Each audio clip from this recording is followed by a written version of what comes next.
இன்று வந்து அகில இந்திய அளவில் சிஏஏ கூட்டமைப்பு சார்பாக அனைவரும் வந்து மிகப்பெரிய தொழில் நிறுவனங்கள் அனைவரும் சேர்ந்து இந்த நிகழ்ச்சி ஏற்பாடு செஞ்சிருக்காங்க. ஸோ இது வந்து ரெனியூவபிள் எனர்ஜி, அதாவது சோலார், விண்ட் மற்றும் ரெனியூவபிள் எனர்ஜி சம்பந்தப்பட்ட ஒரு கூட்டமைப்பு. 25 வயசு அவங்களுடைய 25வது ஆண்டு விழாவுக்கான இந்த கூட்டமைப்புடைய கூட்டத்திற்கு அழைத்திருந்தார்கள். இதில் இந்தியா முழுவதும் மிகப்பெரிய தொழில் நிறுவனத்தின் அதனுடைய சிஇஓக்கள் அனைவரும் கலந்து கொண்டிருக்காங்க. ஸோ அடுத்த லெவல், ஏன்னா இன்னைக்கு வந்து ரெனியூவபிள் எனர்ஜியில் நிறைய வந்து இன்வெஸ்டர்ஸ் ரெடியாக இருக்காங்க, நிறைய பேர் இன்வெஸ்ட் பண்ண தயாராக இருக்காங்க. ஆனால் அவங்களுக்கு தேவையான கட்டமைப்பு, ப்ராசஸ், பாலிசிஸ் வந்து ஸ்டாண்டர்டைஸ் பண்ண வேண்டிய கட்டாயத்தில் இருக்கும்.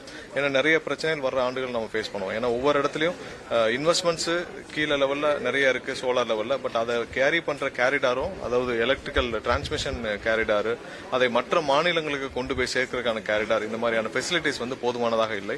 இப்போ ராஜஸ்தான்லாம் ஒரு இஷ்யூ வந்தது என்னன்னா, கிட்டத்தட்ட 250 மெகாவாட் அளவுக்கான உற்பத்தி வந்து நிறுத்த வேண்டிய கட்டாயத்தில் ஏற்பட்டது. ஸோ இது மாதிரி நிறைய வந்து பாலிசி லெவலில், ப்ராசஸ் லெவலில் நிறைய ஸ்டாண்டர்டைஸ் பண்ண வேண்டிய கட்டாயத்தில் இருக்கு. ஸோ அதனால இந்த மாதிரியான கூட்டமைப்புகள், இந்த மாதிரியான மீட்டிங்ஸ் வந்து எல்லாரும் என்ன மாதிரியான தேவைகள், என்ன பிரச்சனை ஃபேஸ் பண்றாங்கன்றத பேசுறதுக்கான மீட்டிங். ஸோ ஆல் இந்தியா லெவலில் அனைத்து பெரிய நிறுவனங்களை சார்ந்த சிஇஓக்கள் அனைவரும் கலந்து கொண்டிருக்காங்க. ஸோ இதில் தமிழ்நாட்டிலேயும் வந்து கண்டிப்பாக பார்த்தீங்கன்னா நிறைய இன்வெஸ்ட்மெண்ட்ஸ், நிறைய டிரான்ஸ்பரன்சிஸ் நம்ம கொண்டு வர பார்க்குறோம். ஏன்னா சோலார்லையும் விண்ட்லையும் பார்த்தீங்கன்னா நிறைய டிரான்ஸ்பரன்சிஸ் கொண்டு வர பார்க்குறோம். இன்னைக்கு பேசுறப்பே சொன்னாங்க, 25 வருஷத்துக்கு முன்னாடி முதல்ல ரெனியூவபிள் எனர்ஜி இன்வெஸ்ட் பண்ணதே தமிழ்நாட்டில் தான். ஆனா இப்போ வந்து தமிழ்நாடு மற்ற மாநிலங்களை விட மிகவும் பின்தங்கி இருக்கு சோலார்லயும், விண்ட்லயும், அந்த இன்வெஸ்ட்மெண்ட்ஸ்லயும். ஸோ அதை நம்ம இப்போ மறுபடியும் இங்க வர இன்வெஸ்டர்ஸ்க்கு நம்ம தேவையான அளவு என்ன மாதிரியான டிரான்ஸ்பரன்சி கொண்டு வர போறோம். அவங்களுக்கு ஏற்கனவே பழைய காலங்களில் நிறைய பிரச்சனைகள், நிறைய டிஃபிகல்டிஸ் இருந்தது. ஏன்னா அவங்க இன்வெஸ்ட் பண்ணோம்னா அவங்களுக்கு வந்து நேரடியாக எங்க இன்வெஸ்ட் பண்ணணும், யாரும் எந்த வித வெளிநபர் தலையீடும் இல்லாமல், அரசியல் தலையீடு இல்லாமல், பவர் ஜெனரேஷன்ஸ்ல சோலார், விண்ட்ல அவங்களுடைய இன்வெஸ்ட்மெண்ட்ஸ் ப்ராப்பரா அவங்க இன்வெஸ்ட் பண்றதுக்கான ஒரு தெளிவுகள் இல்லாமல் இருந்தது. அவங்க நடுவில் நிறைய பேர்கிட்ட பணம் கொடுத்துட்டோ, இல்ல அவங்களுக்கு தேவையான லோட் ஃப்ளோ ஸ்டடி, அவங்களுக்கு தேவையான கனெக்டிவிட்டி கமிஷன் பண்றது, அவங்களுடைய பவர் ஜெனரேஷன்ஸை நம்ம கமிஷனிங் பண்றதுல இருந்து நிறைய இடத்துல அவங்களுக்கு பிரச்சனை இருந்தது. இடம் கிடைக்கிறது பிரச்சனை. ஏன்னா எங்கெங்கெல்லாம் அவைலபிலிட்டி இருக்குன்னு நம்ம பார்க்கணும். அந்த அவைலபிலிட்டி இருக்கிற ஏரியாவில் அவங்களுக்கு ஃபர்ஸ்ட் இடம் கிடைக்கணும். ஸோ அதை வந்து தனியார்கள் நிறைய பேர் கொள்முதல் செஞ்சு 100 ஏக்கர் 200 ஏக்கர் வாங்கி அவங்களே அங்க வந்து ஆதிக்கம் செலுத்தி வெளியிலிருந்து யாரும் இன்வெஸ்ட் பண்ண முடியாத அளவுக்கு கடந்த சில ஆண்டுகளாக அது பார்க்கப்பட்டது. ஸோ அதையெல்லாம் களையப்பட்டு இப்பதான் நம்ம அதெல்லாம் கம்ப்ளீட்டா லோட் ஃப்ளோ ஸ்டடி எல்லா இடத்துலயும் பண்ணிட்டு இருக்கோம். எங்கெங்கெல்லாம் இந்த மாதிரியான ஒரு தனிநபர்கள், புரோக்கர்லாம் சேர்ந்து இன்வெஸ்ட் பண்ணி அவங்க பிளாக் பண்ணி வச்சிருக்காங்களோ அதெல்லாம் ரிலீஸ் பண்ற பணிகள் நடந்துட்டு இருக்கு. நிறைய பேர் வந்து தன்னிச்சையாக அவங்களே ஆதிக்கம் செலுத்தி யாரும் இன்வெஸ்ட் பண்ணாம பாத்துக்கிட்டாங்க. ஸோ அதையெல்லாம் நம்ம மாற்றி இன்னைக்கு ஒரு டிரான்ஸ்பரண்டான ஒரு சோலார்லயும் ரெனியூவபிள் எனர்ஜி, சோலார், விண்ட்ல நம்ம பாலிசி கிரியேட் பண்ணிட்டு வரோம். அடுத்த ஒரு வாரத்தில் அதெல்லாம் லான்ச் ஆயிடும். ஸோ அதற்கான அது என்ன மாதிரியான பாலிசி, நம்ம என்ன மாதிரி தமிழ்நாட்டில் என்ன மாதிரியான ஒரு புதுசா ஒரு டிரான்ஸ்பரண்ட் சிஸ்டம் கொண்டு வர போறோன்றதையும் நம்ம வந்து இங்க இருக்கிற அனைத்து இன்வெஸ்டர்ஸையும் விளக்கணும். கண்டிப்பா அவங்களும் வந்து பல இதுவரைக்கும் இந்த மாதிரி ஒரு மீட்டிங் தமிழ்நாடு கவர்மெண்டோட நடந்ததே இல்லைன்னு சொன்னாங்க. இதெல்லாம் நம்ம செய்ய வேண்டும். கண்டிப்பா அவங்களுக்கும் நம்ம என்ன மாதிரி இந்த கவர்மெண்ட், நம்மளுடைய முதல்வர் தலைமையிலான அரசு, அவங்களுடைய விஷன் நெக்ஸ்ட் ஃபியூச்சரிஸ்டிக்கா அடுத்த 25-30 வருஷத்துக்கு எதை நோக்கி நம்ம பயணிக்கிறோம், என்னென்ன திட்டங்கள் கொண்டு வர போறோம், வர்ற இன்வெஸ்டர்ஸ்க்கு, அதுவும் பவர் ஜெனரேஷன்ல இருக்கிற இன்வெஸ்டர்ஸ்க்கு நம்ம என்ன மாதிரியான ஒத்துழைப்புகளை கொடுக்க போறோம்ன்றதை வந்து நம்ம தெளிவுபடுத்தி இருக்கிறோம். கண்டிப்பா அனைவருக்கும் இது ஒரு இந்த அரசுடைய நோக்கம், நம்ம அரசுடைய முதல்வருடைய விஷன் எல்லாமே சொல்லி இருக்கிறோம். கண்டிப்பா நிறைய இனிமேல் டிரான்ஸ்பரண்டா அவங்க இன்வெஸ்ட் பண்றதுக்கான வழிவகைகளையும் செஞ்சு கொடுப்போம். இதன் மூலமா தான் நம்ம வந்து அடுத்த வர்ற ஆண்டுகள்ல நம்மளுடைய மின் தேவையை நம்ம பூர்த்தி செய்ய முடியும். ஸோ நம்ம வந்து பேட்டரி ஸ்டோர்டு சோலாரையும் பேட்டரி ஸ்டோர்டு விண்ட் பவரையும் நம்ம முதல் கட்டமாக எனேபிள் பண்ண போறோம். ஏன்னா நிறைய இடத்துல ப்ராப்பரா லோட் ஃப்ளோ ஸ்டடி பண்ணாம நிறைய இடத்துல அவங்க வந்து முதலீடுகள் செய்யப்பட்டிருக்கு. ஸோ அதெல்லாம் நம்ம யார் எப்படி பண்ணிருக்கோம், எவ்வளவு லோட் ஃப்ளோ எவ்வளவு ஃப்ரீயா இருக்கு, நிறைய இடத்துல யார் சும்மா பிளாக் பண்ணி வச்சிருக்காங்க, இது எல்லாத்தையும் இந்த கணக்கீடு பணிகள் நடந்துட்டு இருக்கு. அதெல்லாம் ரிலீஸ் பண்ண பிறகு அதுவரை பேட்டரி ஸ்டோர்டு சோலாரையும் பேட்டரி ஸ்டோர்டு விண்டையும் விண்ட் பவரையும் நம்ம வந்து முதல் கட்டமாக எனேபிள் பண்ண போறோம்.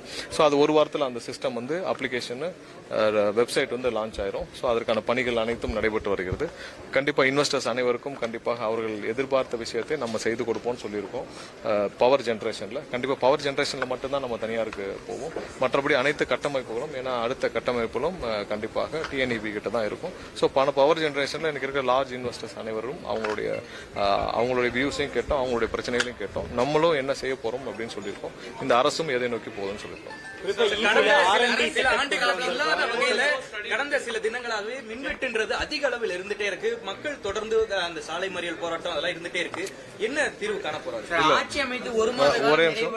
எங்கெங்கெல்லாம் மின்வெட்டு இருக்கு, எவ்வளவு நேரத்துல சரி பண்றோம்னு சொல்லி நேத்து இருந்து பாத்திருப்பீங்க. நம்மளுடைய சோசியல் மீடியால ஒவ்வொரு நிமிஷமும் எந்தெந்த மின்வெட்டு எதனால் ஆகுதுன்னு சொல்லியிருக்கோம். எங்கெங்கெல்லாம் வந்து ஒரு தவறான நபர்கள் அதை வந்து வேண்டுமென்றே வந்து ஃபியூஸ் எல்லாம் இது பண்ணி இல்ல அங்க பவர் ஃபெயிலியர் வர வைக்கணும்னு நினைக்கிறேன், அவங்க மேல கம்ப்ளைண்ட் கொடுத்து ஒரு சில பேர் அரெஸ்ட் பண்ணப்பட்டிருக்கு. சிசிடிவி இருந்தனால ஒரு சில பேர் அரெஸ்ட் பண்ண முடிஞ்சு. சிசிடிவி இல்லாத இடத்துல கண்டிப்பா பொதுமக்கள் தான். ஏன்னா ரிப்பீட்டடா ஒரு சில இடத்துல ஒரே மாதிரியான பேட்டர்ன் வர்றப்ப நம்ம அசஸ்மெண்ட் பண்ணி பாக்குறோம் ஏன் இந்த இடத்துல ரிப்பீட் ஆகணும். பெரம்பூர்லயும் பாத்தீங்கன்னா 2 தெருக்கள்ல ரிப்பீட்டடா ஒரே மாதிரியான பேட்டர்ன் இருக்கு. வந்த உடனே அவங்க வந்து ஒரு சில பேருக்கு மெசேஜ் அனுப்பிச்சு நீங்க உடனே போய் ரோட்ல நில்லுங்கன்னு சொல்லி வேணுண்டு இது பண்றாங்க. நேத்து பெரம்பூர்ல 40 நிமிஷத்துல அது வந்து ஒரு இடத்துல ஃபியூஸ் ஆஃப் ஆச்சு. ஃபியூஸ் இது மாதிரி புடுங்கப்பட்டுச்சு. 40 நிமிஷத்துல புதுசா ஃபியூஸ் போய் போட்டு 40 நிமிஷத்துல சரி பண்ணப்பட்டுச்சு. ஆனால் அது ஒரு சில பேர் தூண்டுதல் பேர்ல அவங்களை கொண்டு போய் ரோட்ல கொண்டு வந்து பிரச்சனை பண்ணாங்க. சோ இதே தான் நேத்து மடிப்பாக்கத்துல அரும்பாக்கத்துல ஒரு இடத்துல வயர் கட் ஆகி 11 டிரான்ஸ்ஃபார்மர் பாதிக்கப்பட்டுச்சு. அதையும் துரித நேரத்தில் அவங்க வந்து நம்மளுடைய ஃபீல்டில் இருக்க டீம் போய் சரி பண்ணாங்க. சோ எங்கெங்கெல்லாம் எதனால பிரச்சனைகள் வந்து சரி பண்றோம், ஒரு சில இடத்துல வேண்டுமென்றே செய்யப்படும் விஷயங்களையும் நம்ம வந்து யாரெல்லாம் கண்காணிக்கப்பட்டு பிடிக்கப்படுதோ அதெல்லாம் பண்றோம். பொதுமக்களும் எங்களுக்கு இதுல ஒத்துழைப்பு தரணும். ஏன்னா எங்க இதுல ரிப்பீட்டடா வருதுன்னா அவர்களும் என்ன பிரச்சனை அண்டர்ஸ்டாண்ட் பண்ணிட்டு, ஏன்னா சிசிடிவி இருக்கனால ஒரு சில பேரை பிடிச்சோம். சிசிடிவி இல்லாத ஏரியாக்கள்ல பொதுமக்களுடைய ஒத்துழைப்பும் அவங்களும் ஓரளவு யாரையாவது இந்த மாதிரி சந்தேகப்படும் நபர் இருந்தால் கண்டிப்பாக தெரிவிக்க வேண்டும் என்று கேட்டுக்கிறேன்.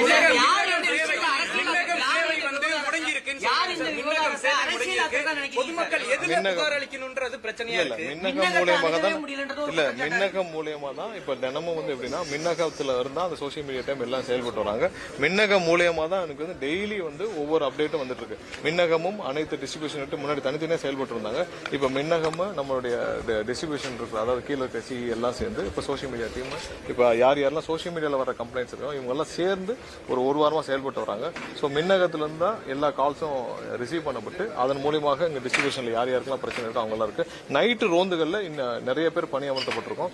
நேற்று வந்து அடிஷனலாவே வந்து நார்த் மெட்ராஸ்க்கு ஒரு 20 பேர் கொண்ட 3 குழுக்கள் அமைக்கப்பட்டு அவங்க அனுப்பியிருந்தாங்க. இப்ப பெரம்பூர் எல்லாத்தையும் வில்லிவாக்கம் எல்லா இடத்துலையும். சோ திரும்பவும் இந்த மாதிரியான நிறைய லார்ஜ் குழுக்கள், அதாவது எங்கெங்கெல்லாம் பிரச்சனை வந்து உடனே சரிபார்க்கும் குழுக்களை நம்ம வந்து ரெடி பண்றதுக்கான பர்பஸ்ல இருக்கும். முறைகேடு நடத்தினால 2 பேர் கைது பண்ணிருக்காங்க. வரும் மீட்டிங் சரி.